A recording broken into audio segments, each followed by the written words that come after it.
Here's a drill I do all the time with my pros, okay? I have to shoot threes. The only thing I can do is shoot threes. I cannot drive. Your hands are on your hips, okay? Remember, I can't drive, so there's no reason you should be back there. You're right here, okay? Okay, you cannot cross the three-point line though. Hands are both on the hips like this, okay? Here's how the drill works. If I pull up and shoot and make a shot, I get a point. If I pull up and shoot and miss a shot, you get a point, okay? If you block my shot, you win the whole drill.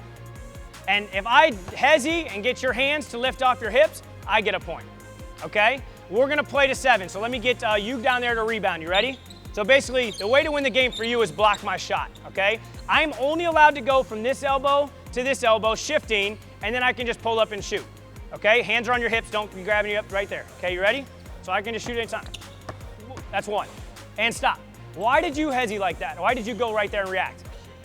Because it looked like a shot. Now, we're not actually playing to 7. I didn't need you. I just set him up because I knew I was going to make him jump. Because I've got a good hesitation. I've worked on it. But imagine if now you're on defense, and imagine I'm shifting, boom, boom, and now, boom, again, got him. Do you see what I'm talking about? That's what hezzies are. It's when you're going full speed, and then you stop, and your eyes go up, and the defense reacts, and they lift their hips up. So now twice, I've got him already, and I've taken maybe 4 or 5 dribbles. That's what a hesitation does. But you've got to sell it. Too many of you guys are rushing it. The only way he's going to bite is if I'm like going fast and then I slow down. As soon as I slow down and do this and stop, he's thinking he stopped, he's going to shoot. And that's when the hezzy occurs, okay? I set him up for failure. I acted like we were doing a drill because I needed in his mind to think, all right, I got to stop him. But in defense, in a game, what is your mentality? I've got to stop him. Think about that, okay? So when we go back to our drill, what I want us to do is we're going to change the drill because I think we need to be a little bit more realistic. And you guys are going to partner up. And the good news is we have no more than 6 at any basket. And so what I want us to do is we'll have one group on the wing, one group at the top, and one group on the side. And we're doing that exact drill. And here's how it's going to work. We'll scoot in a little bit, and you'll have like your feet behind the free throw line. But if they can get off a shot, shoot it. If you make it, it's make it, take it. So because otherwise everyone's just going to keep their hands on their hips because they know that they're not going to shoot it, right? So if you shoot it and make it, you get a point. If they block your shot, you lose. If you hezzy, boom. So if I'm right here, sometimes I might just shoot because you notice now his hands are down because he's like, I'm not about to look stupid again. So now you got to go back and forth and keep them honest, okay? So now I'm here, we're same drill, this is actual live drill. I'm here, boom, boom. You notice how easy that would have been a shot? He doesn't want to look dumb. That's what you got to do in a game, is you got to instill that fear into the defender of he doesn't know if I'm going to shoot or hezzy. And think about how hard it is to guard Steph Curry. What are you thinking when Steph comes down the court? Don't let him shoot a 3, don't let him shoot a 3, don't let him shoot a 3. So if he gives you this, where do you go? You're not shot fake discipline, you get up in the air or you get off balance, you do this, and then he gets into his shuffle series and it's over. So the new drill is going to be hands on the hip, and you're live, and you're trying to either make a shot. It's first 1 to 3. You get a point for a make. You get, obviously, if you miss the shot, then the defense goes to offense. And if you get a hezzy, it's a point. The only way you can score is by making a shot or getting their hands off their hip. We good with that? So no defensive points this time. But if you block a shot, you win the game. All right? So partner up and get to a basket. Hey, this is Coach Damon, and today we're going to bring you 5 point guard tricks. We spend a lot of time breaking down NBA players, showing you different moves, attacking to the rim, moves that you can break down your defender, ways that you can get into your shot, ways that you can separate, set up teammates. Today's not going to be about breaking down. It's not going to be showing you a new elite move from an NBA All-Star. It's just going to be simple tricks that you can add to your game today and start working on that can help you become an elite player. If you watch NBA players, ESPN top 10 highlights are what most guys see. They see the razzle-dazzle, shaking and baking. But if you watch the hundreds and thousands of simple plays that they make, there are a lot of little things that you can take away from those plays that can separate and make you an elite defender. For every 1 highlight play, they make 100 simple plays. And it's how well, how efficiently, and how often they make those simple plays that's what separates them from being good to great to really being elite. So again, today's not about showing you something fancy. It's not a crazy finish. It's not a Kyrie move or a Westbrook Euro. It's simple tips that you can add to your game today that elite point guards use, that you can add to your arsenal to make you better on the court as a floor general. Our first point guard trick is going to be something that John Stockton really made elite, and that players that focused on studying his game then added to their game. So now guys like KD, Kobe before he retired, they used it as a weapon, and that was their offhand. Especially at the grassroots level. You'll see a lot of guys attack the rim and their offhand is right beside their body. It's not doing them any good. Or worst case scenario, as they attack, just like if they were running, that hand goes behind them and they've left this ball exposed. Even if they step across their body and there's a little bit more protection, if that ball is out in front as they try to separate, you can see his hand is right to the ball. There's no protection whatsoever. I want my offhand to be aggressive and I want it to be a weapon. If I want to be a great ball handler, it's not just about what I can do with the ball in my hand, it's about what I can do with that offhand. So if I attack by the defender, instead of being here, I'm going to be aggressive to the point that I'm almost swatting his hand out of the way. Now notice I'm not pushing, I'm not extending that forearm, I'm just attacking it just like if I was running. Hand goes to hand-to-hand combat, I've protected, and I'm on my way to the finish.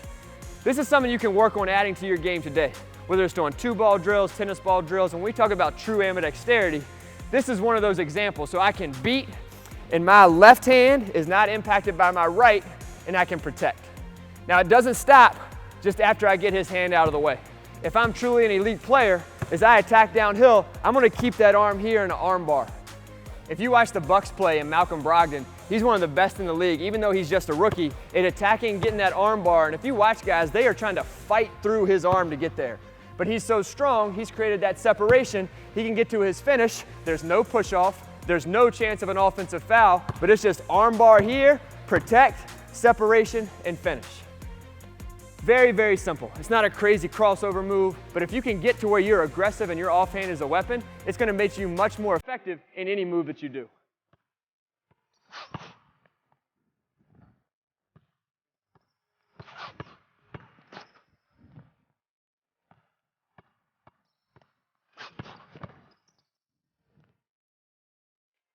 Our next trick is going to be using a jab series. Now when you say jab series, most players immediately think catch and then triple threat jab series. As a point guard though, a lot of times you're going to have a live dribble and you may be dribbling the ball up the court and you still need to be able to create space. If this is a good defender and he's into my body, if I'm constantly having to go away, at some point I'm going to run out of space. Now obviously the retreat dribble is very important, and at the same time, if I'm always trying to go downhill and beat him, I may not be letting the offense get set up. I may not let actions happen that we're trying to get in our offense.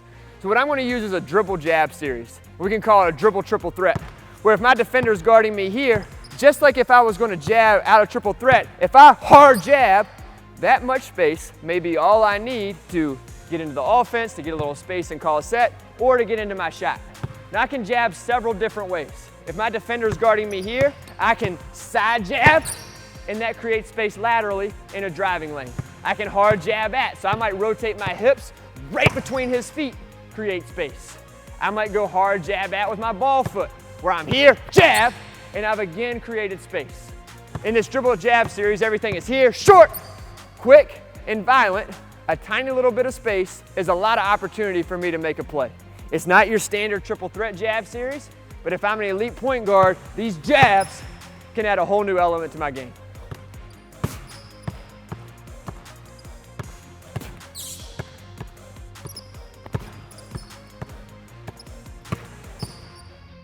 Our next point guard tip we're going to call the veer. I'm sure all of you guys have been in a situation where you're in the open court and the defense is running beside you, trying to beat you back to the spot. And it's 50-50 whether the ref's going to call a foul, whether they foul you or not. And what a lot of players make the mistake in doing is they let that defender run them off of their line to the rim.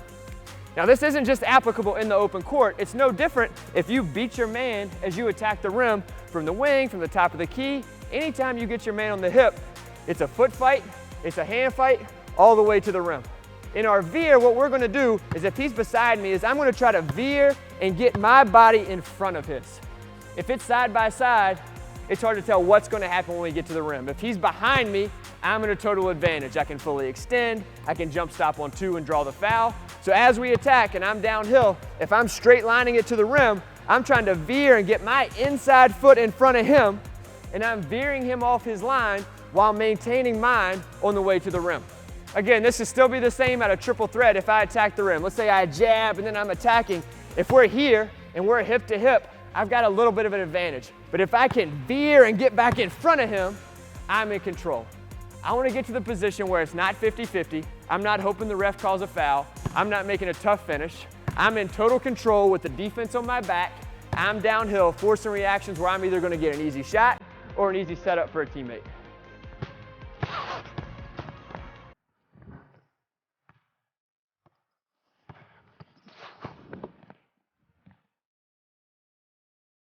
Our next tip is going to be a simple glide or lateral space creation.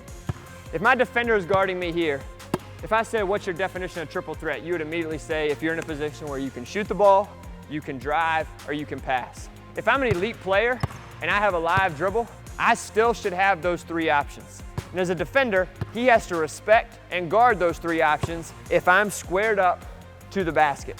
In lateral space creation, I'm going to glide space to space.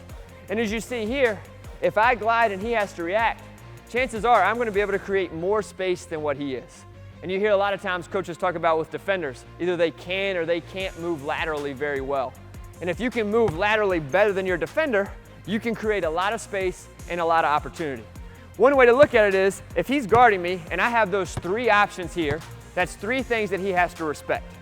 That shot, that drive, and again, that pass. If I glide to this spot, let's say I cover 6 to 8 feet of space. If I glide to here, he has to respect each of those three options in each of those 6 feet of space. So that's 3, 6, 9, all the way to 18 different options that he has to guard and respect. Now, I'm not saying at all that you have 18 different moves, crossover between, crossover behind. There's just three things that he has to guard in so many different spaces, it's nearly impossible for him to react to all of those. So if I glide and he drops, boom, I'm straight into that shot. If I glide and he stays inside hip, boom, I can attack downhill. Or if he does play good defense and somebody pops open, I can easily, out of this position, swing the ball or set somebody up. But in that lateral space creation, I'm not to the rim, I'm not attacking, I'm not doing something that immediately is trying to force a quick reaction from him to attack. I'm just space, he has to stay with me, and I've got three options in each foot of space. So the more space I create, the more options he has to guard, the more difficult it's going to be for him to guard all of those.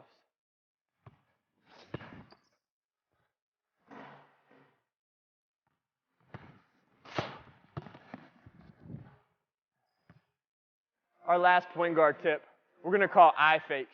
And I'm sure you guys work on change of pace, you work on hesitation, slow to quick, quick to slow, you work on your shot fakes and different moves. A lot of times, players forget to work on their eyes, and they forget how key and how important those can be to a defender who's guarding.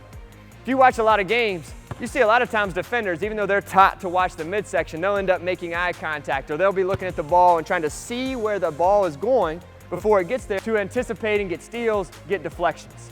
But if I'm able to manipulate that defender with my eyes, that's another weapon for me. So I may attack down the court, and instead of just going change of pace, hesitation, if I go change of pace and sell a shot, I might go shot, he rises, and all that I need is that split second to be able to attack by. Or even on a pass fake, if the ball comes to here, if I pass fake here, he may react. If I go all eyes and everything eyes, he's probably going to move even more. If I can sell with my eyes while always being quick and able to react to whatever he does, it's going to be a huge weapon for me. What I can't do is get in the habit of always going where my eyes are looking. A lot of times young players, if they sell it here, they're going to shoot it. If they come here, that's where they're going to pass the ball. You have to be able to look everywhere while always reacting and manipulating that defense. Now, don't make a mistake of saying that I'm telling you to throw no-look passes. I'm saying that you should be able to use your eyes to sell one way and then go to the other. Even in simple dribble moves, a lot of times guys will be looking here, looking here, looking here. Well, that's easy for him to react. If I'm downhill and I'm spot, and then I quickly react, he's going where my eyes go. Use your eyes to manipulate just like you use your change of pace, just like you use your hesitation, just like you use your shot fakes. If you add that element, those moves are going to become even that much more lethal.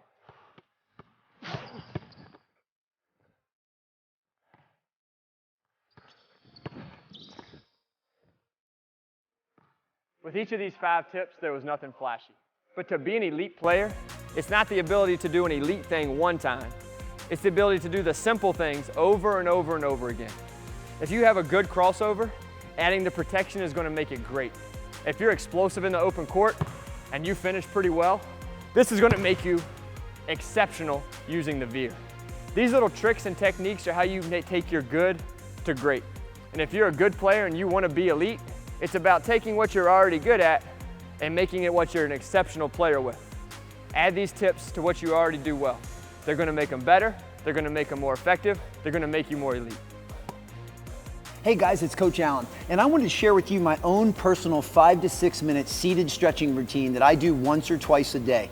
With as much as I travel and as active as I am, it's so important that I keep my body looking good and feeling good. And in addition to foam rolling and of course normal workouts, stretching and doing some mobility exercises are a great way to keep a high level of muscular health. Everything I'm going to show you now I can do seated, so I do these at home a lot, and I'm also, for some of them, going to use the assistance of one of our jump stretch bands. All right, and I'm going to do this in real time, just like I do on my own.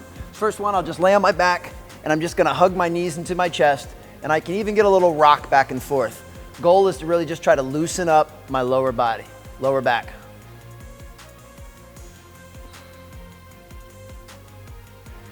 Now from this position, I'm going to keep one leg hugged in, and I'm going to extend one leg out, and I'm going to try to bring my forehead all the way to my knee. We can do reps where I can come in and out, get a little core engagement, but I want to make sure that this leg is completely lengthened, so I'm really stretching that hip flexor. Of course, we'll do the same thing on both sides.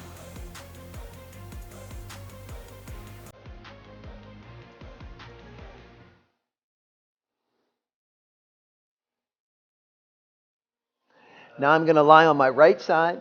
I'm going to tuck my right knee in, and I'm going to put my left knee to the ground, and we're going to do our pretzel stretch. So I'm going to try to keep my right knee on the ground and drive my left shoulder back to the ground.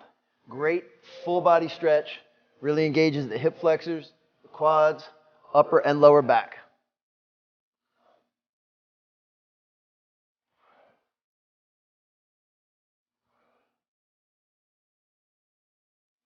And then I'll do the same thing on the other side. Pulling this leg in.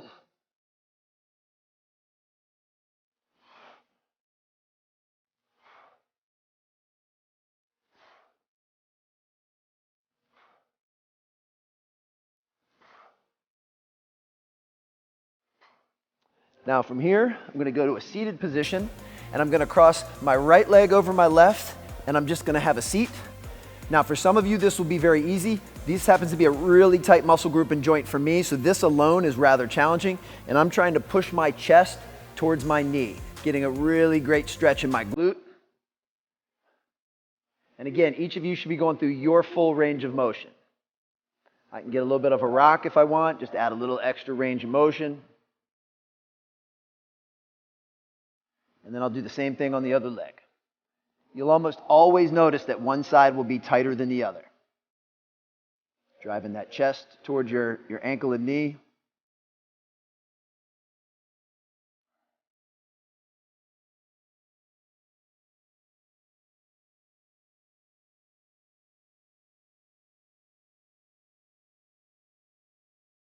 Next, I'm simply going to stack my two legs.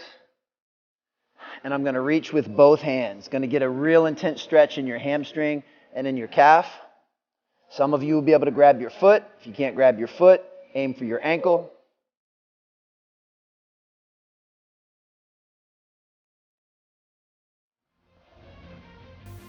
And we'll switch. You don't have to go for long periods of time. The goal is for this entire stretching routine to only take you 5 or 6 minutes. I want it to be a quick hitter, but I want it to be something that you can do multiple times per day. All right, now we'll actually incorporate our band. I'm going to wrap the band around my right foot. I'm going to lay back. I'm going to keep my left leg fully extended, and I'm trying to pull my toes up over my head. So I'm going to get a really good hamstring stretch. As always, you can hold for tension, or if you'd like to do reps, you can do reps. You're taking it just to the point of tension, your leg will start to shake a little bit. Now we're going to make this a 3-way hamstring stretch. So from here, I'm simply gonna drop my leg wide open, and I'm still trying to pull up. So I'm trying to pull my toes towards my head. So I'm now getting some groin work and some hamstring work. Again, you can go for short reps.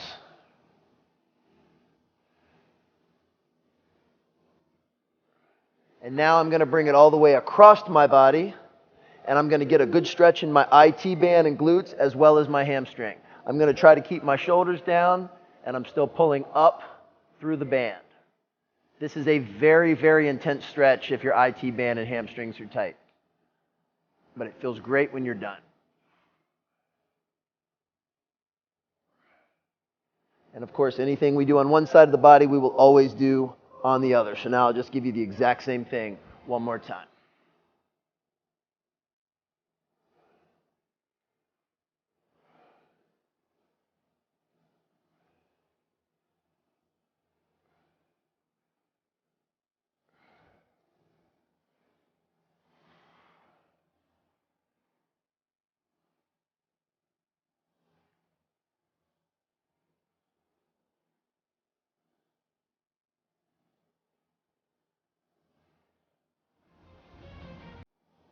And last one.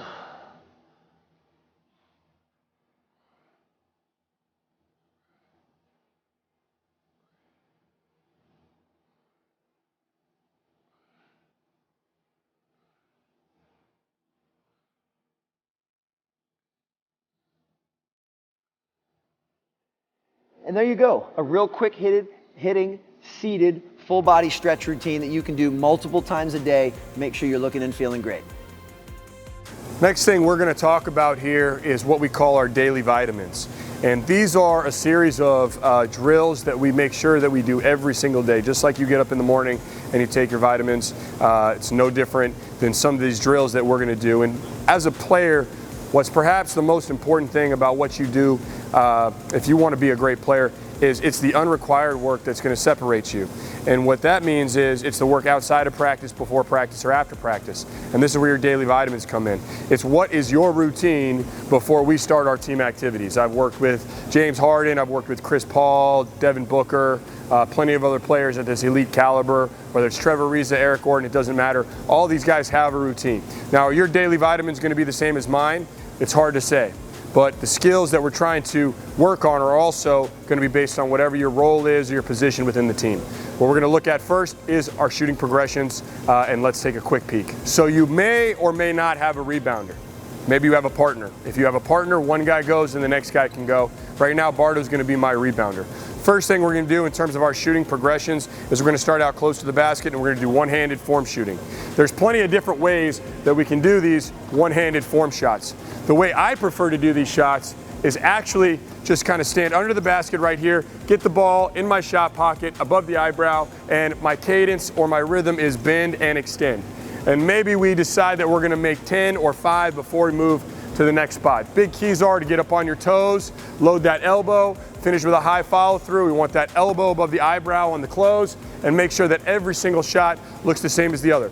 Now, some of your coaches may have you do this right here where you face your palm towards, then you drop your butt, you go into the release point. That's fine. If that's what your coach does, is that what you're comfortable with? That's fine as well. I have no issues with that. Some people put the hand behind the back. Some people go right here, drop, and then release. It really doesn't matter to me. The big thing is that we're working on our form shooting here and we're working on our three-point extension. Once you've hit your number of makes, then we're going to take a step back.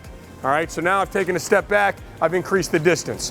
What I want to do as I increase the distance is I want to make sure that I don't change my shot. That's the big key to this drill right here. I'm staying with that same cadence, that bend and extend, follow through, dip, hit, and hold. Dip, hit, and hold. So I'm right here, I'm knocking them out. The big focus when you're doing this is not to miss 3 shots in a row. The game of basketball in terms of shooting is all about our adjustments, right? My key here is I'm working on my shot line and I'm making sure that I'm going to try to keep everything going straight to the basket. As long as I'm shooting the ball straight, I know I'm doing something right. So if I miss back iron like I did just there, I know I've just got to shorten it up a little bit and the next one in. If I miss short, just like that, well, I got the roll. But if I miss short, I know I just need to put a little bit more juice on it and I'm going to knock it out. I'm good right there. I hit my number of makes. Maybe it's 5, maybe it's 10. Maybe your partner goes right after that spot, or maybe you're gonna do all of the spots before your partner goes. But regardless, now I've gone to the next spot, and again, I'm focusing on the exact same mechanics. Bend, extend, ball goes above my eyebrow, I bend, I snap. I follow through and I lock it out. Once I hit the number of makes, if it's 5, if it's 10, no matter what it is, then I'm gonna scoot back again if that's appropriate. Now, if you're a younger player, this might be your range right here in terms of your one-handed form shooting. All right, when you reach your range, you'll know because your form will break down. That one was a little bit long. I'm gonna soften it up on the next one, and hopefully it goes in. So if you get to this point and you are having to at all change or tweak your form, that's what your range is for that particular day. Your goal should be the next time you get in the gym to increase your range by 1 step, right? So I just missed that one long. I'm gonna lock in, I'm gonna knock it down. I'm good, my form hasn't changed. Now I'm back at the free throw line. I'm staying with the same concept right here. Bend, extend, snap. Bend, extend, snap. I'm trying to make myself like a machine when it comes to shooting. When it comes to ball handling, when it comes to getting by defenders, you really want to have a feel, right? You want to be loosey-goosey, you want to be in a rhythm, you want to be a dancer, you want to be able to change speeds. When it comes to being a shooter, you want to be a machine. You want to do the same thing every single time. The great shooters shoot the same shot repeatedly, regardless of the circumstance, regardless of the situation. I hit my number of makes, my form's good, I continue scooting back. As I scoot back, I've got to make sure I lock in on using my legs. That three-point extension becomes even more and more important now. It's all about how I can bend, snap, follow through, not change my form despite the fact I'm starting to scoot back. So here I am, I'm snapping, I'm finishing with that high release, that high follow through. Boom, I hit my number of makes. I check my form's still good, I take a step back. Bend and snap. Again, I don't want to miss 3 in a row. I missed that one a little bit short. I need to lock in, give it a little bit more lift. I make my adjustment, ball goes in. Bend, snap, follow through. Most of my shots, again, they're going straight. I've trained my body, I've trained my mind to make sure that I'm shooting the same shot every time, regardless of how deep I'm shooting it from. Well, again, if I check it and I'm good, now I've moved back again. Now I'm here, I'm behind the three-point line, and again, I'm not changing my form. I'm checking myself every time. I'm using my legs, I'm finishing on my toes. I'm going with my three-point extension. Bend, snap, extend, and hold. Again, I hit my certain number of makes. If I haven't capped and reached my personal distance or changed my form and hoisted the ball, started hoisting, I'm gonna again scoot back. So now here I am at the NBA three-point line, right? Nothing's changing. Again, I'm bending and I'm snapping. Bend, snap, hit, and hold. Bend, snap, hit, and hold. As a shooter, my goal is not to change my form every time I do it. Once I hit my certain number of makes, there's 2 ways you can do this with a partner. Either I'm gonna make my 10 or my 5, then he goes. And then we're gonna step back. Or I'm gonna go all at once until I reach whatever my distance is, and then he's gonna go. After we do that, the second part of our shooting progressions is we're gonna come in, we're gonna add the guide hand, we're gonna start low, finish high. Some key teaching points to this one here is, what I don't wanna do is dip the ball down and then bring it up. The more movement, unnecessary movement there is in my shot, the more likely there is for something to go wrong. So what I want to do is have the ball go right to my shot pocket, and I want to finish up on my toes. It's going in, it's going out. The guys who have that dip that goes down and up before you shoot, I call those guys janitors. You don't want to be janitors, all right? That's why your head coach got to the gym early. He unlocked the balls, he rolled the balls out, and he swept the floor. We don't need to sweep the floor with our jump shot. So I bend, extend. Again, am I making 10, am I making 5? Devin Booker, when he does this drill, he likes to swish 5 or 10 before he scoots back. So he's going off of swishes, not just makes. Again, boom, I'm in. I want to be a machine, shooting machine. I want everything to be same every single time. Dip, hit, hold. Dip, hit, hold. If I miss a little bit short, I make my adjustment. I knock it out. Dip, hit, hold. Down, up, and snap. Same thing. Stepping back, nothing's changing. Shot pocket, boom, release. No unnecessary wasted movement. Down, up, snap. Some people consider this to be boring stuff. I consider it to be fun. I love the sound of a nice swish passing through the basket. Daily vitamins right here. Sometimes we even call this brushing our teeth. The reason why we say brushing our teeth, everybody wants to make shots in the game. with our butts in the stands, when you can smell the popcorn, but not everybody's willing to get in the gym early and do this boring stuff. So how does that relate to brushing your teeth? Right? Well, everybody wants white teeth. Nobody wants to brush their teeth. Everybody still does it. The difference in basketball is that not everybody's going to have the discipline to get in here and do this stuff. That's why I earlier mentioned that it's the unrequired work that's going to separate us. It's the unrequired work that's going to be the difference maker for us. Right? So again, I'm concentrating on having the same form every time. My form hasn't broken down. Boom, I'm down, I'm snapping, I'm holding my release. Down, snap, holding my release. Shooting it straight every single time. Nothing changes about my shot. Boom, I hit my certain number of makes, that was a little bit off. Whatever it is it 5? I'm not sure. Hit one more, and then I'll scoot back. My form's staying consistent, a little bit short, make my adjustment.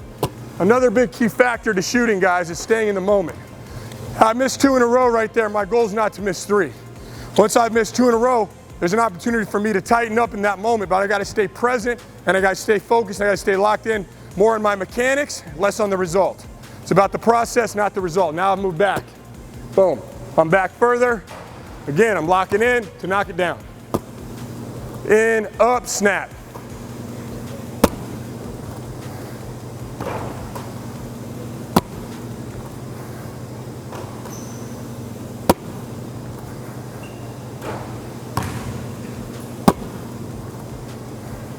Once I hit my number of makes, I'm stepping back.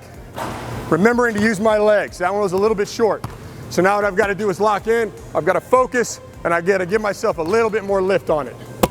Now again, as I scoot back here, I'm not shooting jump shots, so I'm not jumping. I'm trying to use my 3-point extension to give myself that elevation that I need to get the ball to the rim. Boom. 3-point extension, it's up. Now I'm taking another step back because my form's good. Boom. 3-point extension, once again. If you want to be able to shoot with great range, this is what it takes, doing this every day. A little bit short, got the home bounce.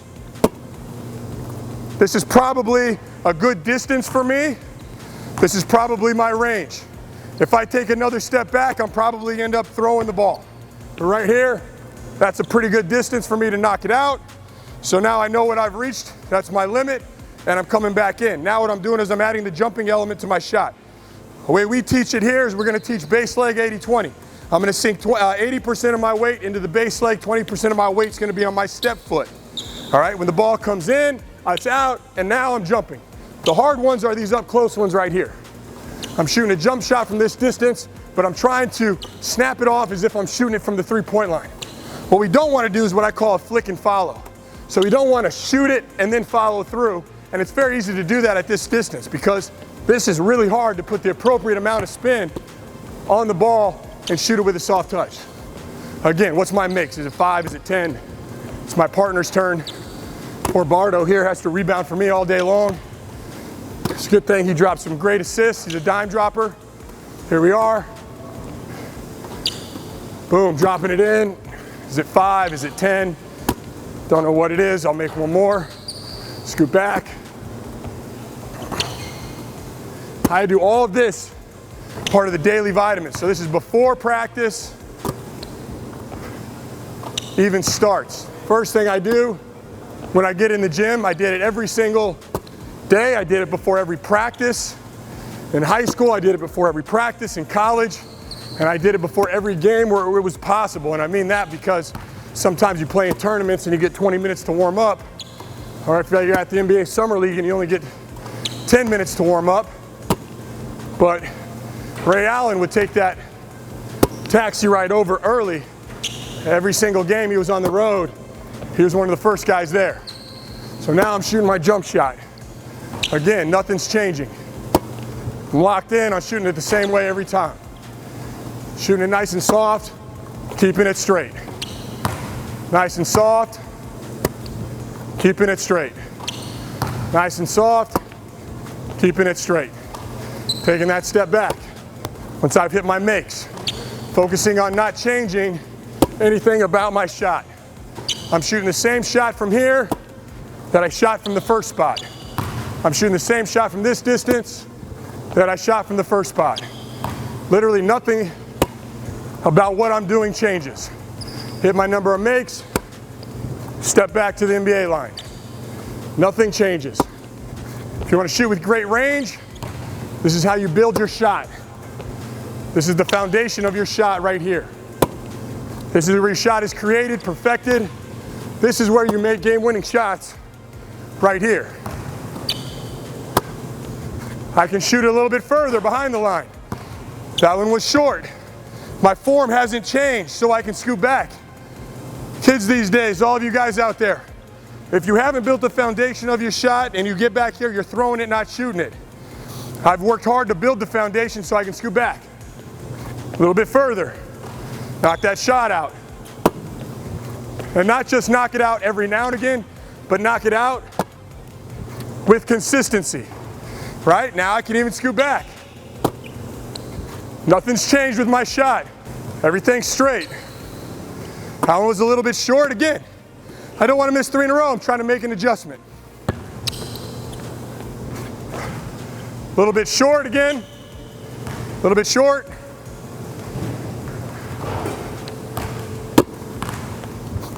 Two.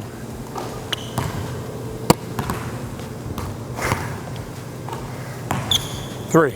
Good. So the next part of our daily vitamins is going to be a ball handling element. I love to do it right after I finish my shooting progressions. I got a nice little sweat going and it's time to get after it. You can do it by yourself with a wall, or if you've got a partner, you can incorporate your partner as well. Now, things to get plenty more complex. I'll show you the basic elements. You don't want to do more than 5 minutes. Let's take a look. Cool, so we're going to start with 2 balls right here. Again, this works great against the wall and do it by yourself. I do it for about 5 minutes. First thing we got is our alternating pass series. He's going to go pound, pound, pass. Pass, boom. I'm going to throw a bounce pass back to him. He's going to throw a chest pass to me. Again, we're working on being ambidextrous passers. If we want to throw ambidextrous passes inside the pick and roll, we've got to be ambidextrous passers when it comes to this. Now when I tell him we're moving, we're going to take steps forward as we go. Exactly. I step, you step. I step, you step. Good. Pound, pound, pass. I step, you step. Pound, pound, pass. Good. Fire that pass. Perfect. Good. Pound, pound, pass. Good. Switch and alternate. Make sure we stay alternating. Good. Perfect. Good. Finish it out. Good. Perfect. So that's the first element. The next element now, he's going to make a pass. He's going to execute a double cross, and then I'm going to pass it back. Same concept. Here we go. Cross, cross back. Pretty simple. Here we go. Pop, pop. Good. Cross, cross. Good. Pop. Good. Work on that left-handed pass. Good. Pop, pop. Good. Here we go. Get it. Cross, cross. Throw it with the other hand. Good. Here we go. Cross, cross. Good. Come on, come on, come on. Pop. Good. Cross, cross. Very nice. Get it. Pop, pop. Pound, pound. Then pass. Pound, pound. Pass. Double cross. Good passes. Pound, pound. Pass. Double cross. Good passes. Now, a key to doing this too is an element of game crosses where we're, hey, pop, pop. Give me a good hard cross. Now it's double through the legs. Just like that. Pop, pop. We got it? Here we go. Let's see it. Pass. Through, through. Good. Other hand. Pass. Through, through. Much better. Good. You won't hurt me. Here we go. Don't be shy. Hit me in the hands. Oh, hit me in the hands. I'm right here. Good. I'm right here. Hit me in the hands. Good. Pound them together. Pound them together. Now we're moving. Good. Now we're moving. Good. Good. Here we go. Good. Very nice. Very nice. Good. Fire that left-handed pass. No excuse me passes. Good. Excuse me nothing. Keep fighting. I don't care if you mess up. Great. Great. Great. Good. Good. Now, here's the deal. If you're only a one-man show, you're in the gym by yourself, you use the wall. Obviously, you're not going to be doing it on the move. Next one we got is going to be through behind. We got it? Same concept. Let's hit it. Here we go. Good. Get it. Get it. Get it. Keep going. Good. Together. Pound them together. Good. Now we're on the move. Boom. Boom. Good. Boom. Boom. Beautiful. I love it. Pound them together. Control, control, keep going, keep dribbling. Don't ever pick your dribble up. Good, keep our dribble at all times, through thick, through thin. The defense is on you. Good, now we're putting it all together. So now we take all 3 moves. We got double cross, double through, through behind, and what we're gonna do is pound, pound, double cross pass. Pound, pound, double through pass, other hand. pound, pound, through behind, pass other hand. We put them all together. You alternate them now. Alternate the moves and the hand. All right, here we go. Let's do it. Double cross. Good. Double through. Through behind. Good. Take it on the move.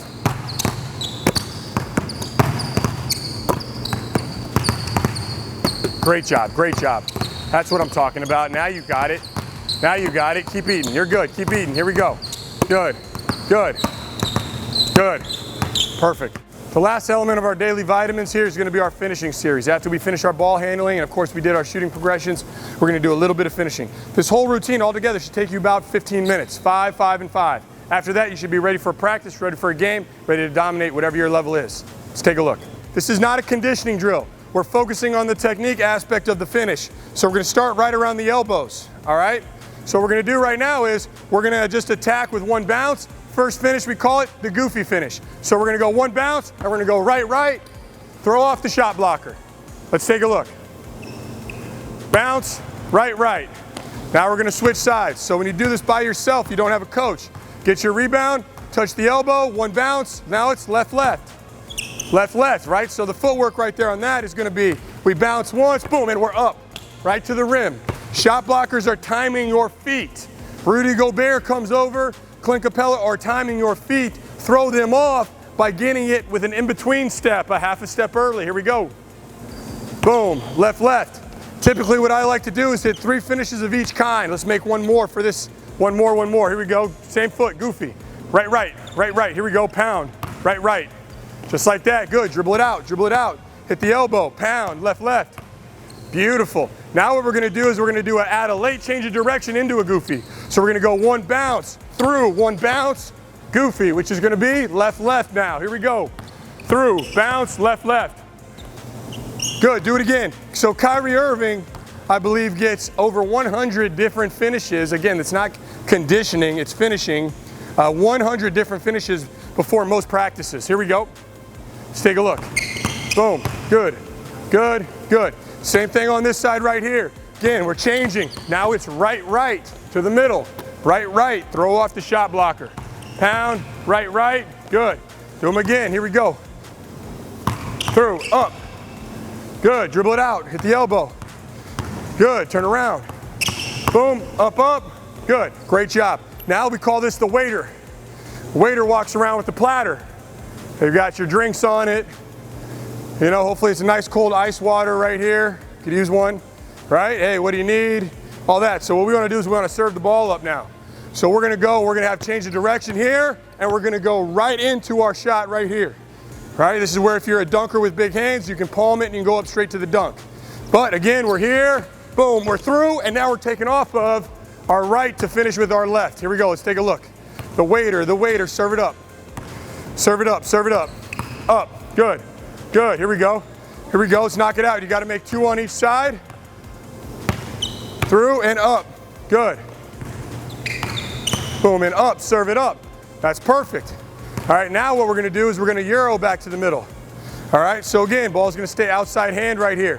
We're gonna go at the defense to the side, and we're gonna finish left, left, left, left. Dribble back out, we're going to the baseline. We're gonna go at the defense to the side, and we're gonna finish right, right. Here we go, 2 of each. Euro, Euro, Euro. Pop, pop, left, left.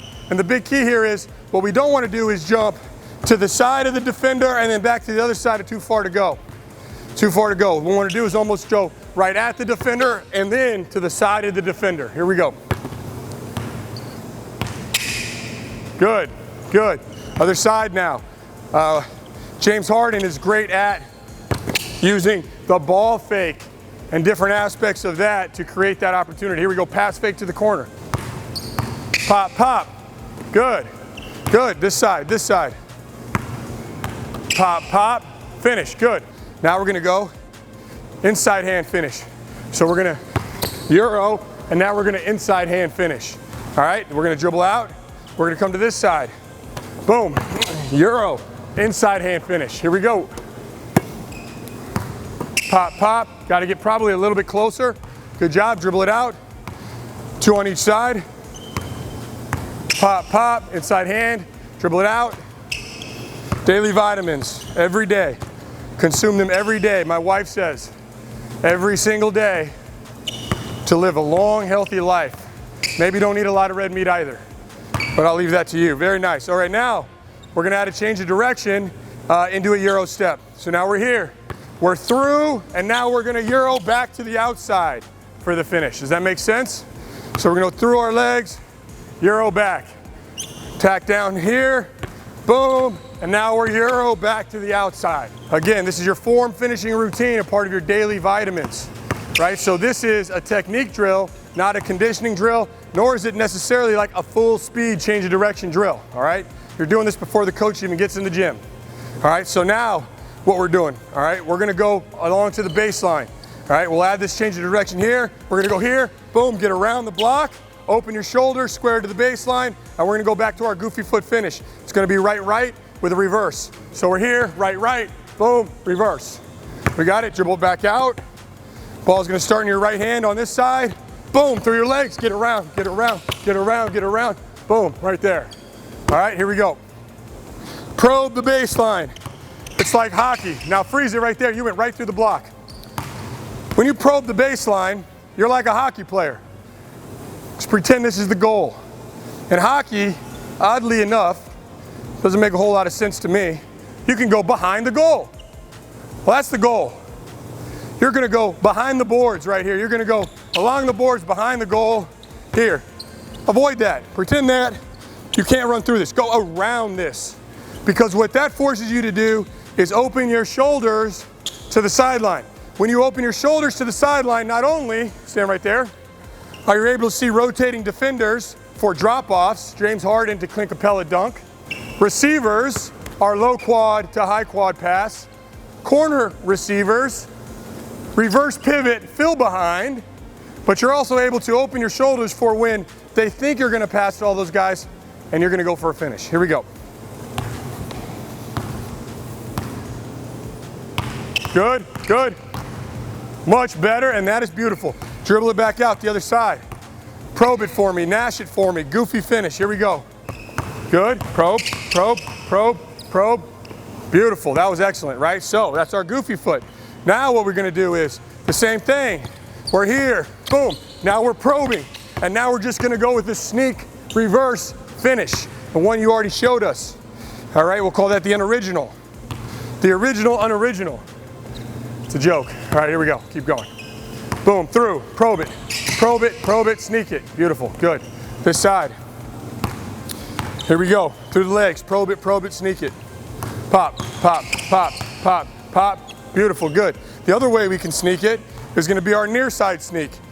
When we do our near side sneak, that means we are about to probe, but we get shoulders by, and we are gonna go right, left, finish on the near side of the cup. I know you got that one, I'm not even gonna demonstrate it. Here we go. Here we go, near side sneak. Left to right crossover, near side sneak. Here we go. Pop, through, shoulders by, sneak it in. Beautiful, other side. Other side, great job, great job, great job. Boom, near side, sneak it in. I love it. Next thing we've got here is what we call our body fake.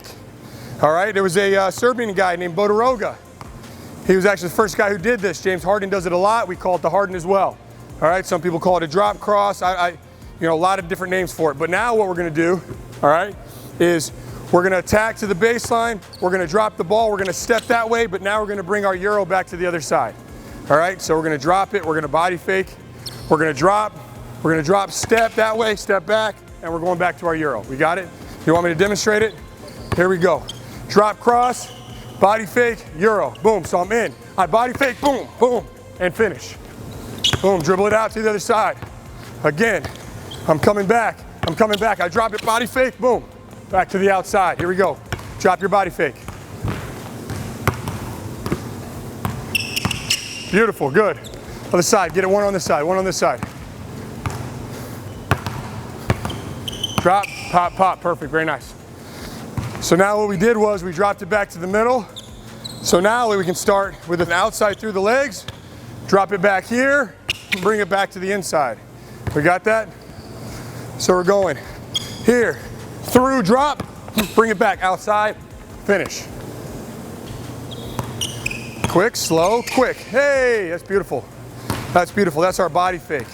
That's our hard, and that's our Bodiroga, Serbian guy. Look him up on the Google, YouTube, whatever you got. We'll talk to you soon.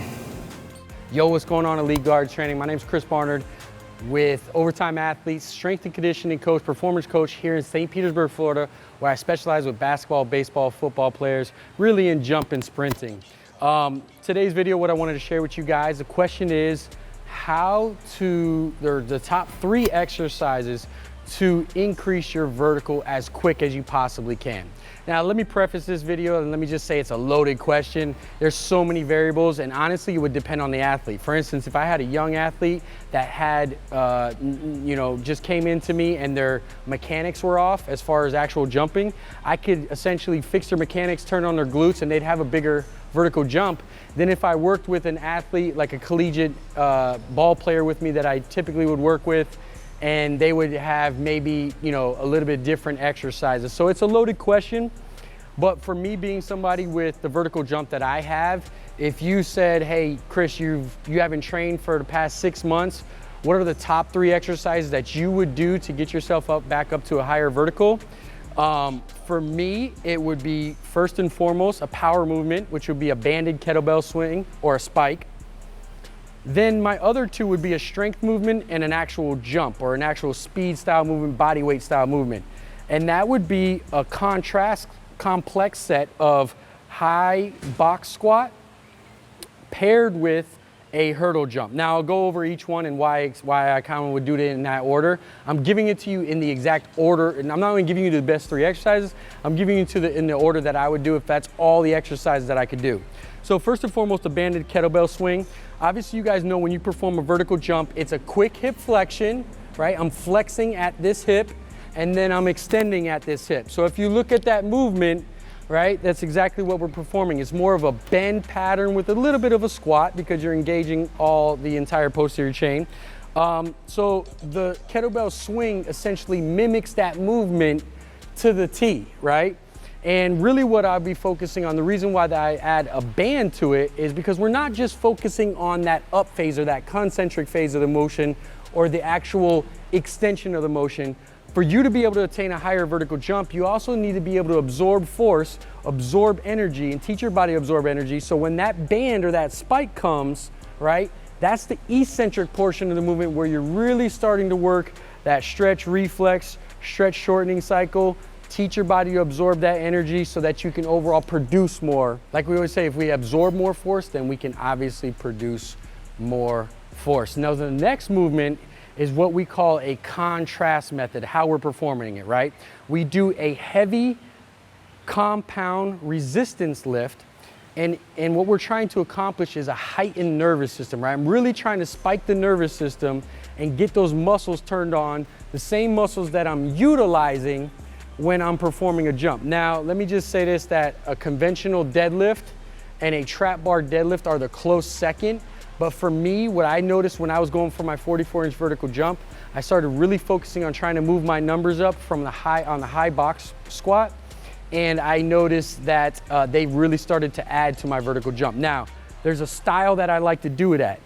Box height, you obviously want to make it a height of where your angle would be when you're jumping. So I usually come down about a quarter squat when I'm getting a full jump. Most athletes, as soon as they start to dip below quarter, those are the athletes that typically can't absorb a lot of force. So what happens is they can't rapidly produce it. So they actually have a lower jump. Their jump isn't typically as high. You're never gonna see an NBA player go to dunk and come down here, but you'll see a young kid do that. And what I like to do after I get that box height to right where it is, I like to bring my feet in just a little bit more narrow to mimic, again, more of a jump as opposed to outside here. And then from there, I like to come on the box from a static position, and everything, no matter how much weight I have, I'm trying to move that bar up from that static position as fast as I possibly can. I like to load that up, stay under 5 repetitions, really make the intensity high. Now, 30 to about 45 seconds post that, I'm gonna go ahead and get into my body weight or actual jump. And for that actual exercise, it would be a hurdle jump. Reason being that I love a hurdle jump is because you kind of take all the technique out of it. I don't really need to practice my biomechanics as far as being able to utilize my glutes to jump. So really for me it's more of a competition-based thing where I'm just trying to get as high as I possibly can, and it's a max effort jump. So I know when I put myself in a competition setting, I'm getting that max effort jump every time and creeping up there. So I would do those 3 exercises, and if I just did that right there, let's say with the kettlebell band swing, let's say I did 5 sets of 10. Let's say with the squat paired with the jump, I would do 5 sets of 5, 5 sets of 3 with the actual box squat, and then I would do 2 jumps moving up ascending order every single time. And if I did that twice, 3 times a week, I would be able to get my vertical jump up pretty quickly. That's my method. I'm just sharing it with you guys so you guys can gain some insight. Hope that helps some of you guys. You can start to implement some of these exercises. I'll at you guys soon. The triple threat is dead in my book. No longer do we want to catch the ball, rip through, let the defense get in their way, give them time to recover. We want to attack on the catch. What does that mean? Well, what we do is generally we say catch to shoot, which we use the hop, or split to go. So today we're going to talk about splitting the feet to attack the basket. So as you get into certain offenses, it will force rotations, right? A lot of times you're going to get an opportunity to catch the ball and attack a closeout. And if you don't have an offense that forces closeouts, you're in trouble, right? So we want to be able to force as many closeouts as we can, but then be ready to attack as soon as it comes. So the basic idea here is as the ball's in the air, you get in the air, lift your feet, and you're going to split your feet. What you do have to do is you have to read the defense, and eventually, as you do enough times, you learn whether you're open to shoot it, or if the closeout's too close, you can now split and go. You almost can't go wrong if you split and go either way, right? Because a guy is running at you, and no matter what, you usually have an advantage to get into him, either get a foul or get a shot or get a layup. So the basic idea is as the ball's in the air, you're in the air, and you split your feet, and whichever foot is forward is the direction you go. So I'm going to show you this one with Malik. I want you to go to the baseline. So which foot's going to go forward is the left foot. So here comes the pass. Let's just say I penetrated, his man helped, I kick it out. Good. Good. Now go all the way for the layup. Let's try that again. Ready? So now I want you in neutral, right? You're in neutral, ready to go. Here it comes. Pass. Good, good. Yeah. Now let's see Serene do it. On this side, here comes the pass. Split. Go. Good. Oh, good. Nice. All right, let's keep going. Let's do it again on this side. Split. Go. Baseline. Good. Nice. Okay, here we go. Split. Good. Now, what we just saw Serene do, which is important, is the rip through. So don't forget, the triple threat isn't completely dead in that respect because we still use the rip through that we used to use with the jab step, but now we're using it on the catch. So as he's going to split with his right foot forward, he's catching the ball and doing a C, a rip through move. What you're hoping for is maybe as he's slow motion, as I'm running out at him, maybe as he rips it through, I might reach, right? I might try and go for it on that one, and now I'm really in trouble and he's way by me. Now, the other thing that we see on this side is Malik splits his feet really, really wide. So let's show us him again. Watch his feet and how wide they get on that split to the baseline. Good. Now, you see how he also faces up? Go back here and freeze right when you catch the ball. Here comes the pass, freeze, good. Now, he's actually facing me. So what's interesting about this is that he's using leverage from his body to push off sideways almost, right? You're almost going sideways.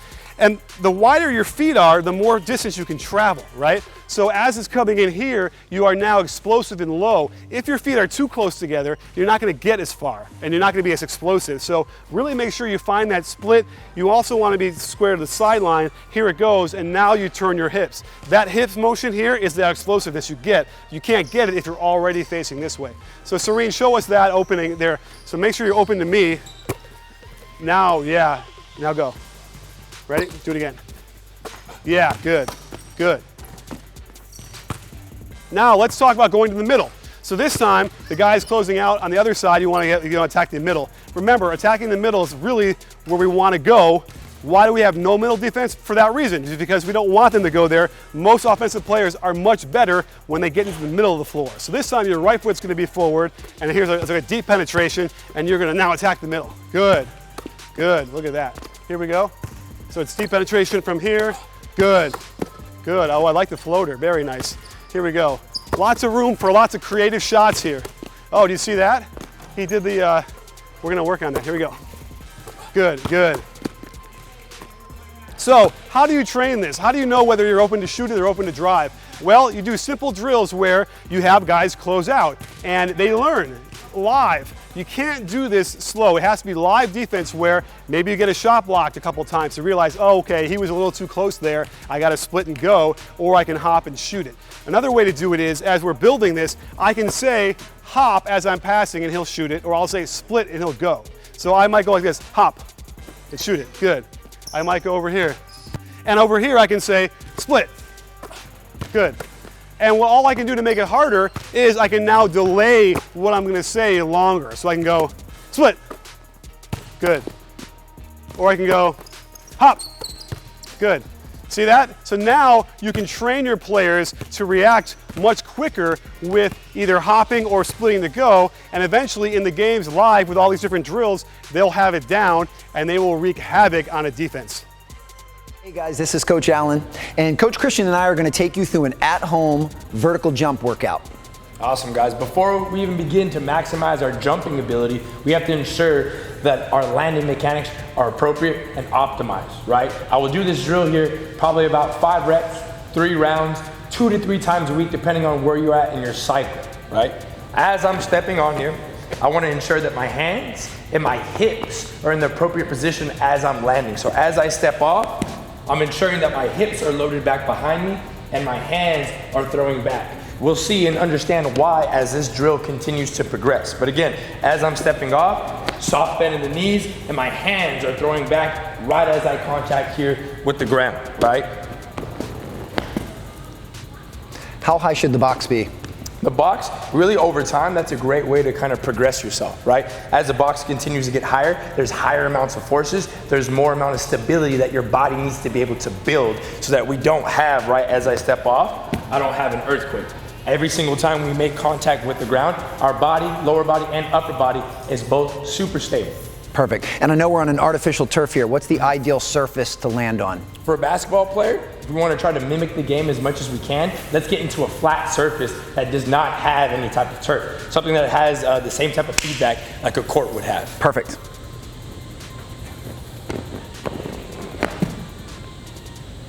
Right now, as we progress, we start to get a little bit better, we can easily increase the box, right? A simple way to increase. But if we're looking for another drill to still stay at the same height, now we're gonna add an actual plyometric in the jumping aspect, right? So as I'm now landing, I'm going here to the ball of my foot. So now my heels are coming off the ground. My hands are still in the same ready position, but now I'm building the ankle stiffness at a specific angle, an angle that we jump off of on a very common basis, right? So again, stepping off, hips back, my belly, my core is nice and tight as my heels are slightly here off the ground. And this is the second part of the progression. This is the second part of the progression. The first part would be feet flat. Second part would be onto the ball of the foot, not the tippy toes, the ball of the foot. And then the last portion is actually adding the jump in, right? So as I'm now here, this is where the hands become very important. My hands are already gonna start to toss back, hop on up, and then once I make that first contact, I'm minimizing the amount of time that I'm on the ground. I wanna get up rather than jumping horizontally. Again, I'll step off, hands back, still sticking that second landing. Again, I would complete about 5 reps. If you get to rep number 4 or 5 and you're very fatigued, then by all means, take some time off, let your body recover, and let's get at least 3 sets in of solid reps every single time. So 5 reps of the flat foot landing, Yep. 5 reps of heels slightly up, and then 5 reps of the actual jump. Exactly. That would be 1 set, go through that 3 times. Exactly.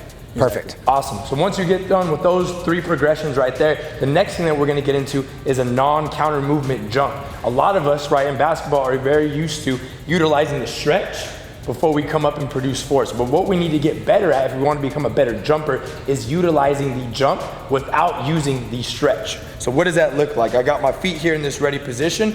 I'm gonna set my hips back and put my hamstrings on a nice tight amount of tension. From there, I got my hands back, so I'm loaded. As I jump here, I don't want to bend and drop anymore using it for a stretch. This is my back position. I'm now gonna utilize my ankles to get up and then stick that landing. Again, very important. Many of us are used to loading and then jumping right away. Let's pause for a second. Let's build tension here for 3 seconds. Utilize the ankles and then get back down. Again, we're thinking about 5 reps here, taking enough time in between each rep. If you're breathing heavily, take some time to rest. 5 reps, 3 rounds, doing this about 2 to 3 times a week. Love it. And then how about something from a strength standpoint? Do you have a strength movement you'd like to do? 100%, 100%. Cool. So now what we're gonna utilize is now we're gonna start utilizing the stance, the split stance, right? A lot of the basketball game is played in this split stance or on a single leg. So what we're gonna utilize here is just my one leg. If I can maximize how well and how efficient one leg is jumping and landing, then I'm gonna go ahead and make sure that's gonna help me ensure that my 2 feet jump or my single leg jump is gonna be maximized. So I'm here, this heel is up, the majority of my weight is in my front foot. I'm gonna load back again into this tight position for my backside. Now as I'm here, my arms are tight, my hamstrings are tight, I take off, land. And again, 90 to 95% of the weight is still here in this single leg, okay? Again, up, load, up, land. Again, I'm thinking 5 reps on one leg, same thing, 5 reps on the next leg, and we're thinking 3 rounds here of these movements 2 to 3 times a week. So do you want them, when we have the first progression that has the 3 parts, do you want them to do all of that first and then move to number 2 and number 3, or kind of do it in a circle? Okay. Exactly. So you can finish your 3 rounds for the first 3 progressions. Yep. Then move into your non-counter movement jumps for 3 rounds. And then you would finish the last 3 rounds with this split stance right here. Gotcha. And we're doing this in season, off season? When are we incorporating this in? Yeah. Really the best time to do it is off season, early off season, right? But of course, a great way to not load up the joints and tissue so much is doing the non-counter movement jumps, so the stuff that does not have a stretch. That'd actually be great for in season. Still wanting to maximize your jumping ability, but not having to produce as much force, as much wear and tear on the joints and soft tissue. And then last question, if they're doing some more traditional strength work, squats and deadlifts, do you do this before, or would you rather them do this after? Yeah, great question. I would say a lot of the landing stuff is great to do right before. Yeah. Right before your workout, because you're acclimating your body to high amounts of forces and also a lot of stability. Right, when we get under a bar, when we're lifting a lot of weight, that's usually what we are lacking, appropriate amounts of stability. Now the plyometric aspect, the quick jump, the quick reaction stuff, that could be greatly inputted in between your heavy lifts and your heavy sets, but just again, always ensuring, because the quality of the outputs are always there, that our rest times are taken into account, and we do have enough rest where we can still hold a conversation and not be breathing heavily. Love it. Well, there you go, guys. There's a at-home vertical jump workout that you can interject in and around the rest of your training program to improve your hops and improve your bounce any time of year. I'm gonna teach this real quick, so stay with me on this, all right? A lot of you guys may struggle. Raise your hand, all right, if you feel uncomfortable breaking somebody down one-on-one in a game, not in practice, all right, in a game. Okay, raise your hand, be honest, because I know I was that guy, so I had to be creative, okay? One thing that working with Dwayne Wade on too, and a lot of my guys, Juwan Evans and Trey Young, some of these other guys, it's all about pace. Okay, you have to master the art of 2 speeds, right? What are they? Slow and fast. It's pretty simple, right? So just like in NBA 2K, okay, a lot of you guys that don't cheat and you actually play with fatigue on, all right, you ain't gonna just hold down that turbo button the whole time, right?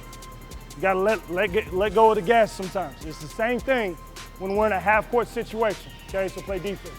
You're gonna get with a partner, okay? What I always tell guys, you usually have about 3 feet of space to work with, okay?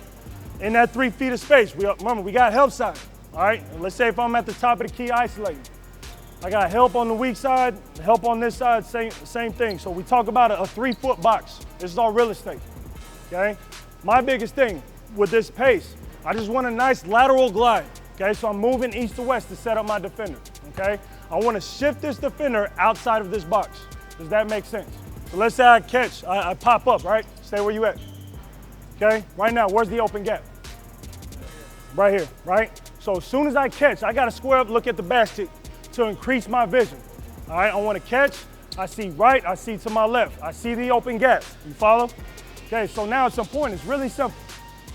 I need to shift my defender where to attack the open gap. Left, right? He can't see. He can see the gaps, right? But they're engaged on both ball man.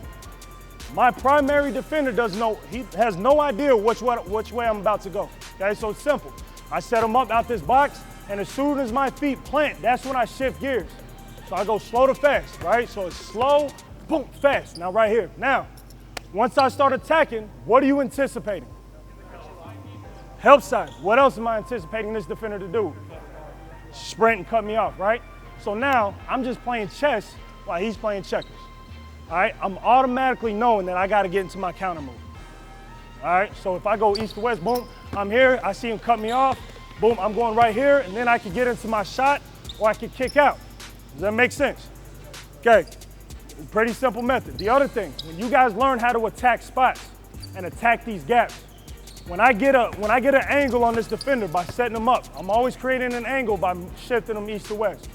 When I change my speed and I attack this open spot, it's a simple read, okay? If I get there before help side gets there, what do? Shoot, right? If he gets there and he stunts before I get here, boom, it's a penetrate kick. Now we right back into that precision passing. You understand?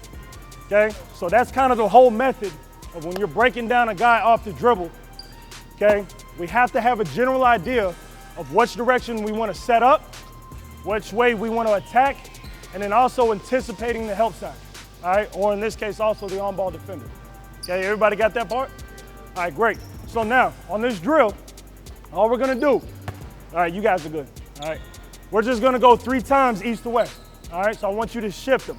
So these guidelines, when I'm going east to west, exaggerate it. So my right foot should align with his right foot.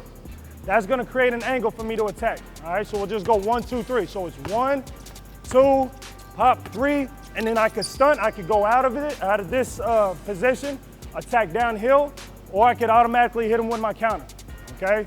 So when I extend out, boom, I could go here. As soon as he cuts me off, I'm right back here, all right? And then now it's his turn. Now he's going at me. So go 1, 2, 3. Ready, go. 1, good, 2, 3, good. Pace, good. Change, right there. Boom, that's all right. All right, so your feet do not stop.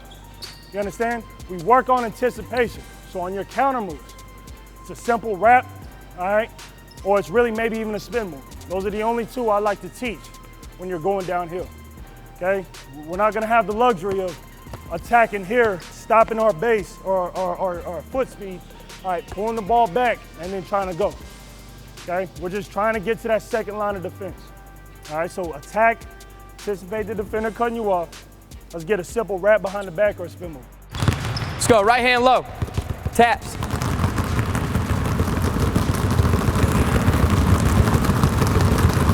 Going ankle to ankle.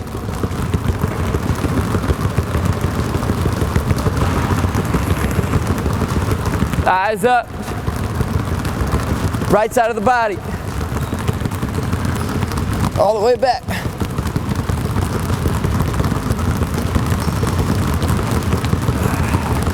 Right hand pound, knee. Handle it, handle it, handle it, handle it. Hey.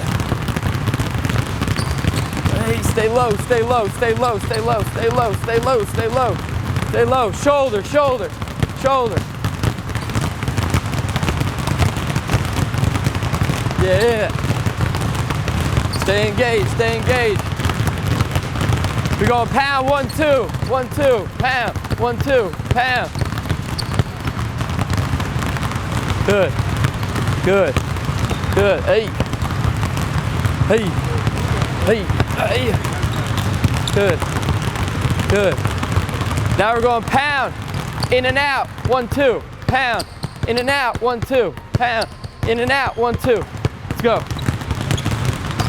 Good, last one now, pound, in and out, 1, 2, through the legs here, boom. 1, 1, 2, boom. Hey, hey, 1, 2, boom. Okay, let's go. 3 of them. Through, good. Good. All ball control, ball control.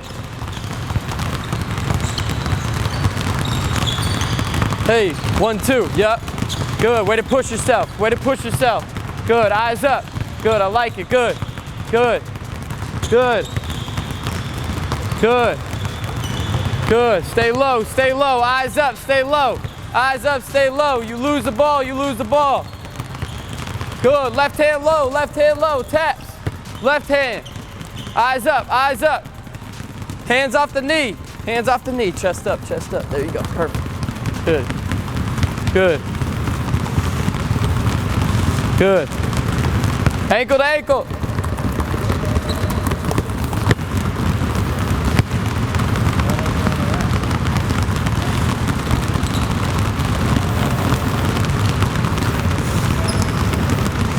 Side of the body.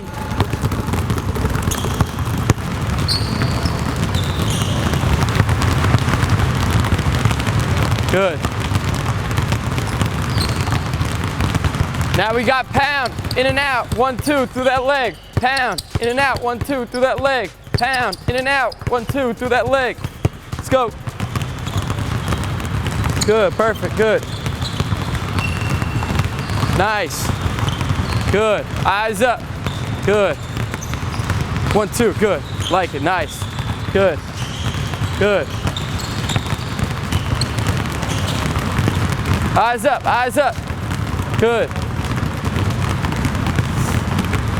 Now hold up, hold your ball for a second, hold your ball. So the biggest thing about doing this stuff on your own, right, is changing your pace, right? So some days, right, you may get in the gym and you may be at the same pace right here. Some days it may be here, and then now I'm changing my rhythm, right? Basketball is a game of change of pace, so don't think you gotta be here and be here, right? Everything is at your own rhythm, hips moving, shoulders moving, right? Flowing, okay? Let's go, same thing, let's go. Up to you, up to you. Good, yep, change it up, change your pace. Change your pace. Good. Nice, nice, nice, good rhythm, young fella. Good. Good, I like it, good, good. Nice. Same thing behind the back now, same thing behind the back. Boom, boom, you may change it up. Boom, high, change it up, change it up. Now we wrapping it, wrap it, wrap it. Boom, wrap, hips and shoulder moving. Boom, you can change the speed here. Wrap it. Good, good, good.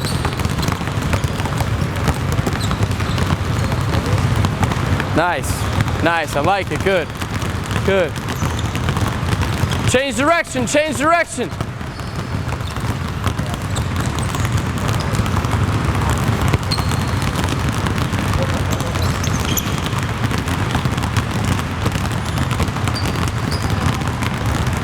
Nice, nice, good pace. I like it. I like it. Good. Okay, now we got this one. Now we got front, back, through the legs. Front, back, through the legs. Front, back, through the legs. Front, back, through the legs. 1, 2, 3. 1, 2, 3. Shoulders and hips. Shoulders and hips. Good. There it is. There it is, young fella. Good. Good. Nice. Pace now. Speed it. Speed it up. Speed it up. Speed it up. Get it working, get it working.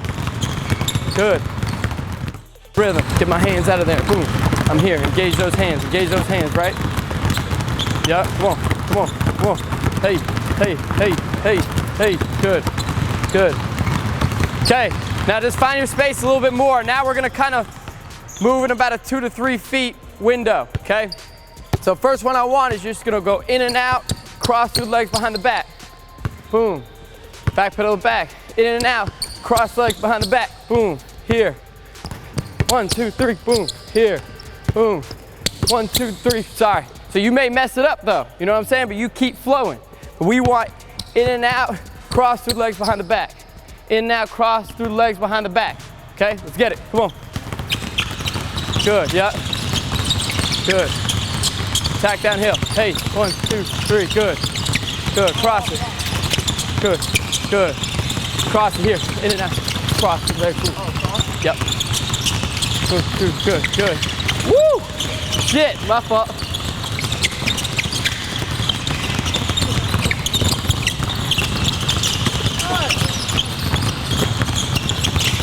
Good, nice. Nice. Nice, I like it. Nice. Nice, good rhythm. Good, good, good. Now hold it for a second. So a lot of times, right, in high school, we teach retreat dribbles like boom, boom, right? And there's different ways to retreat. In the league, if you watch a guy like Steph Curry, a lot of his retreat stuff is with his hip square to the rim. Why?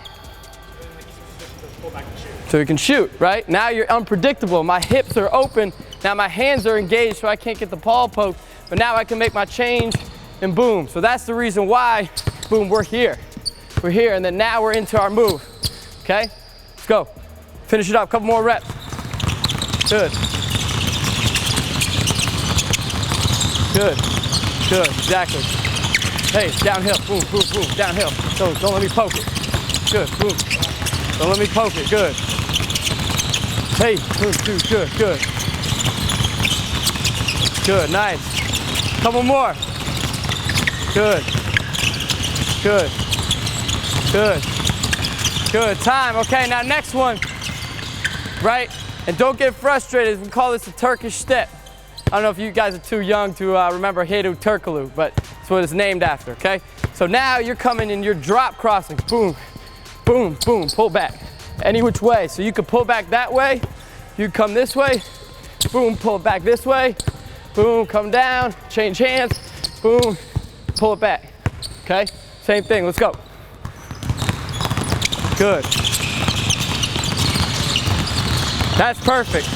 That was great, young fella, that's great. Right here. Hey, good, nice, good, good, good, good. Yes, perfect, good. So you see how you're cross here? Yeah, there you go, there you go. Yeah, perfect, nice, nice, nice. Yeah, good, good. Retreat, retreat. Good, nice. Good, I like it. Good rhythm, nice, I like it. Good. Couple more. Nice, that was perfect. That was perfect. That was good. Good. Couple more reps, couple more, yeah, good. Good, yeah, good pullback. Good. Good. Putting my hand on my forearm on his chest. I'm sealing for the ball. Coach bounce passes it to me. I'm gonna explode to the ball. All right, I give it back to him. I have 3 of them. He's giving me, trying to reach over the top, touch that ball. Here, I explode to the ball and I pivot. I do it again, come on, touch the ball. If your partner touches the ball, you have 10 push-ups. Again. Make me work. All right, ball's live. All right, rips through, I pass it back. I come back, ball. Because now listen, raise your hand if you've had trouble getting up the ball before. One day you're gonna face the best defender in the state, the best defender in the league, the best defender in your city, the best defender in your gym, whatever gym that is you go to. You have to know what tactics to use. I don't care how active he is. I don't care what he's doing. I stick my forearm right here, hand out, keep the ball away, pivot, good, pass the ball back. Each person has 3 times, then we'll switch over. So offense will go, then both of you guys get off until your next rotation, then you guys switch. You guys got that? We'll do that for about 1 to 2 minutes. Let's go. Let's go. He cuts you off, you go behind the back and you show control. Let's go. Not talking on D. Can somebody talk on D? Let's go, I need some encouragement, let's go. I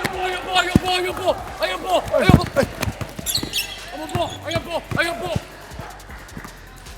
If he does cut you off, you go 3 times. If you go right by him, you're only gonna go 1 more time. Ball. I got ball. I'm a ball. I got ball.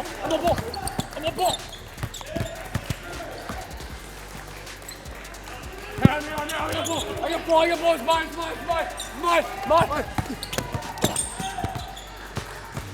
And that's it. You have 3 dribbles either direction to get by him. So now it's gonna be hard for him to predict. He's not gonna just be able to stop and it's over. You're gonna be here, he's off balance. Now you can make another move and go, and you have up to 3 dribbles to try to get by. He might cut you off again. So say, let's go. If he cuts me off, and then I go here and I shake him a little bit, and he recovers, I have to go here again under protection, all right? Let's go live one time.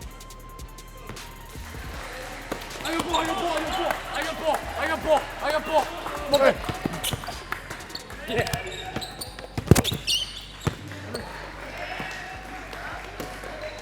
I got ball. I'm on ball. I got ball. Hey.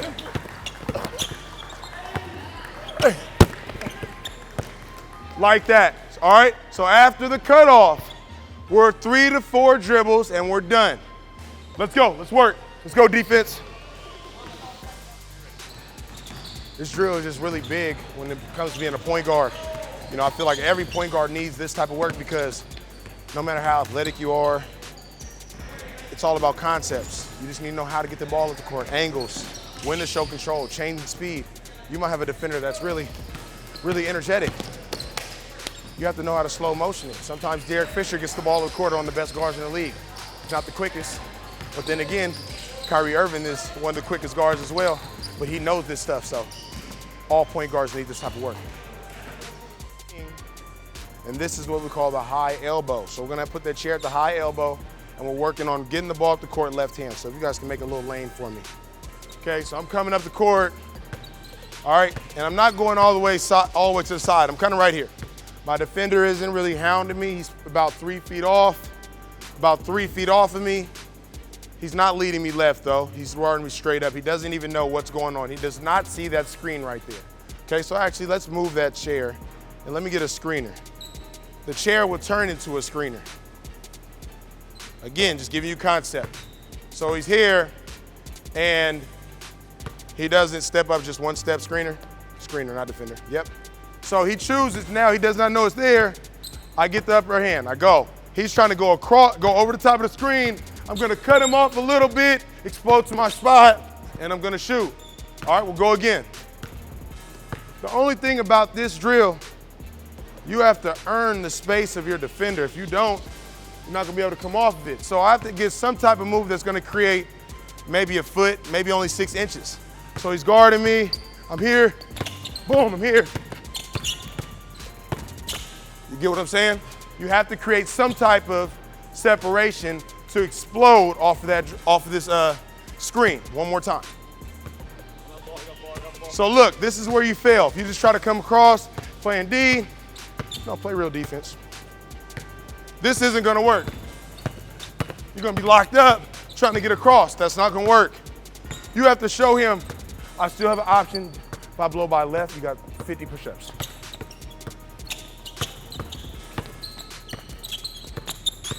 You guys understand? I sat here and I gave him the impression that I can still go left. And then boom, I explode this way. So now he knows that's covered, he tries to come across.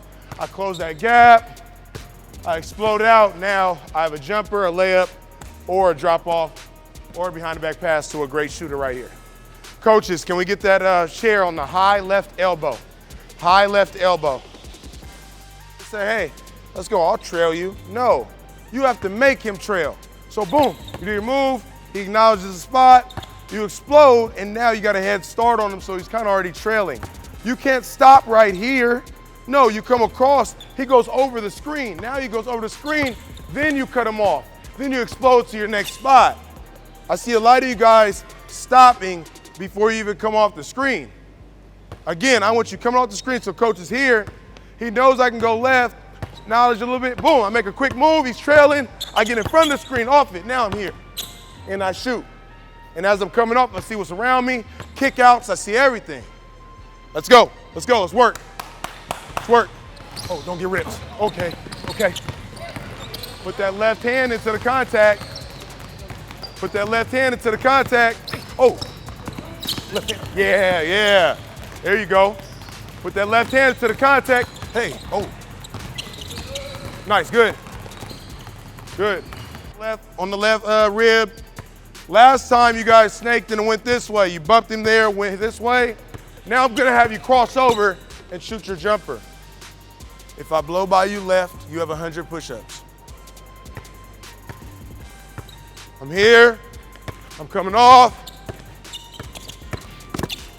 That's what I want right there, all right? Again, one more time. If I blow by you left, you got 100 push-ups. Oh, okay, good job, one more time. One more time, one more time. If I blow by you left, you have 100 push-ups.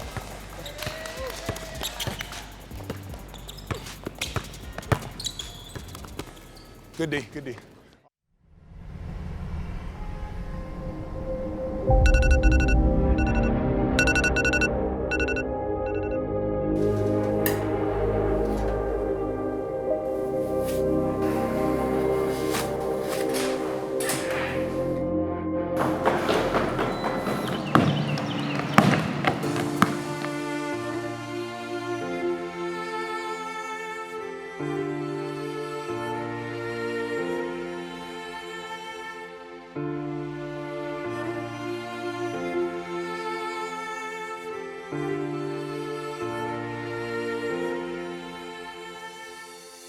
I don't need to be 6'6", 220 pounds.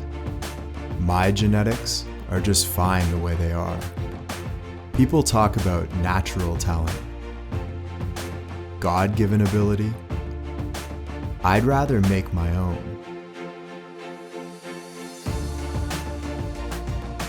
Some players can eat what they want, train when they want, and still play the way they want. They don't need to struggle. They've already made it.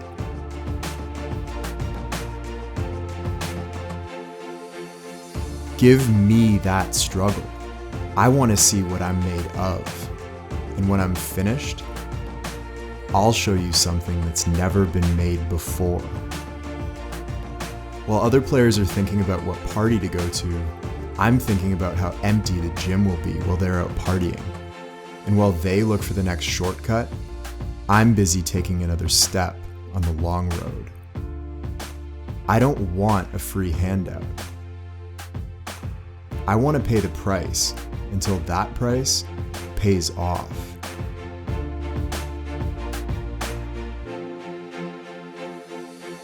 Some players do this for the spotlight. I do it till I'm the only one left in the gym at night.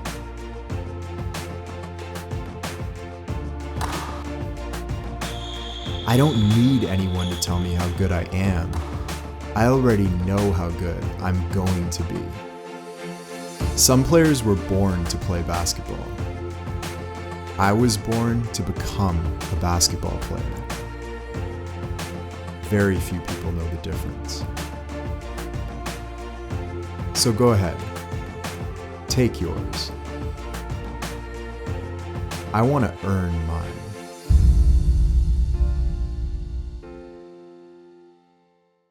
My playing level just skyrocketed. Anyone that's serious about playing basketball needs to get EGT. I would describe it as the best training program in the world. This lead guard training program, it creates a monster in you. You got experience it. It's just on another level. The best decision of my life was to buy the first EGT program.